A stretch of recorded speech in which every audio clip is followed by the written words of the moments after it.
They all of it.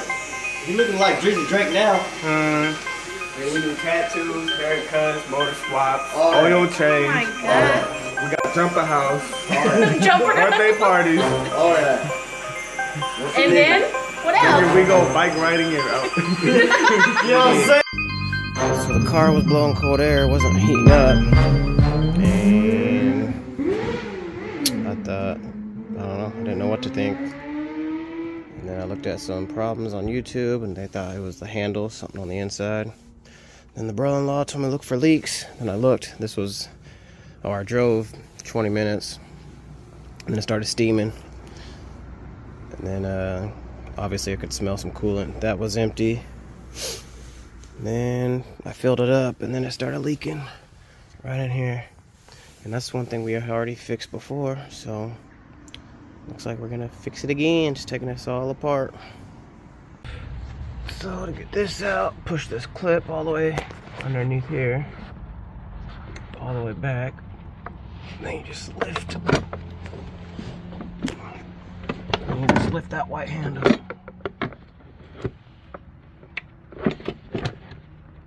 Second. It's hard to do it one-handed.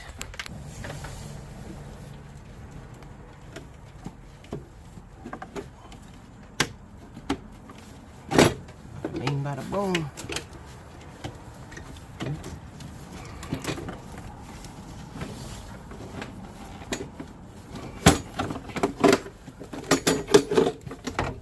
Get to that right there. Looks like I'm gonna have to take the air filter cover off and the boot to make some space a little bit. Getting the air filter out. So these wires were right here connected, but then I took this one out of that little holder, and then I took the bolt off to pull this aside. And it looks like I'm gonna have to, obviously take these. Damn it, and I just filled it up too. Have to take these hoses off. This is the radiator hoses. It's because the piece goes underneath here. So I'm about to unclamp these two radiator hoses. I'm gonna do my best to. Oh, I forgot. There's a. Actually, I'm gonna drain the coolant. There's a button or thingy down there. Then to drain it. Come under here. And that's the coolant drain bolt hole. As you can see, I look up. So yeah, that's what I'm about to do.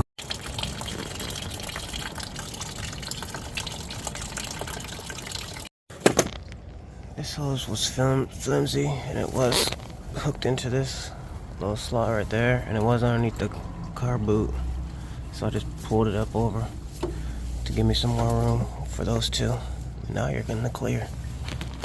And with that little clamp right there holding on the radiator hose, you want to get it to squeeze real tight, and there's a little piece right here that should go through the hole of the other side, and that's how you can slide it down, and it's coming off easy.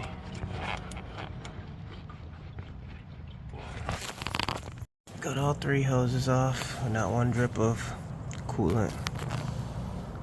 So, yep. Next, probably take these two clips off, and then unbolt that damn thing. So, it's a T holding this to the part that you need, but then holding this part to the block. Bolts down there. I already took one off. There's another one. That's a 5/16. And then there's one more hidden bolt right in the middle of this gap.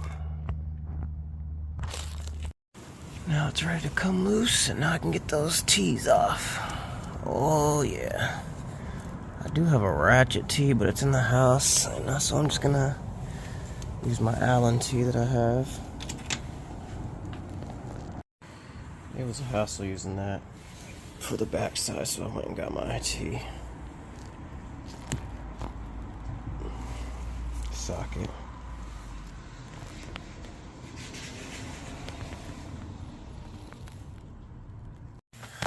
Bada bing, bada boom, baby. Uh-oh, it's stuck on something. So that top's free. What is this? Oh, got another hose down there. You got a hose down there, and you got a wire right there. The gasket gave out. And instead of buying a $75 whole complete kit, you can probably, I'm pretty sure I saw just the gasket you can get. But I got the whole thing already. I don't want to go back to get just that. So I'm just gonna run the new one I got.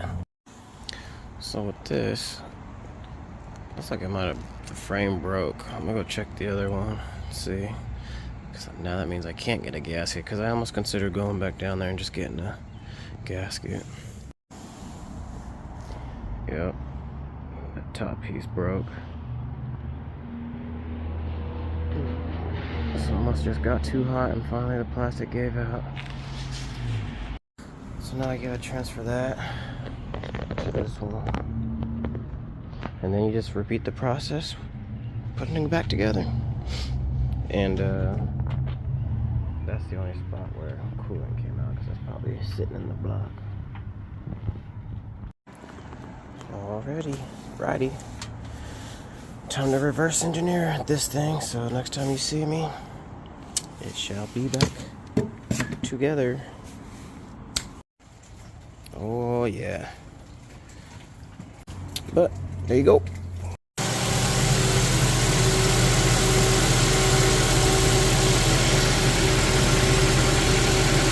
Yep, the bad gasket. That's where it was leaking from.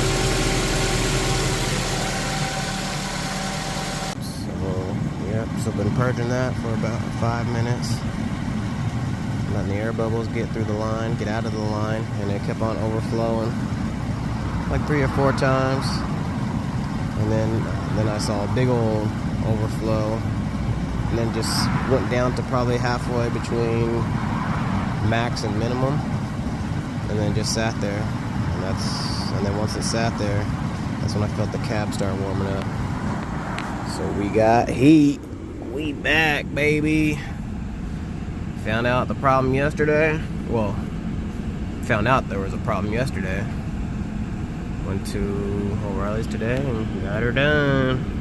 You dig?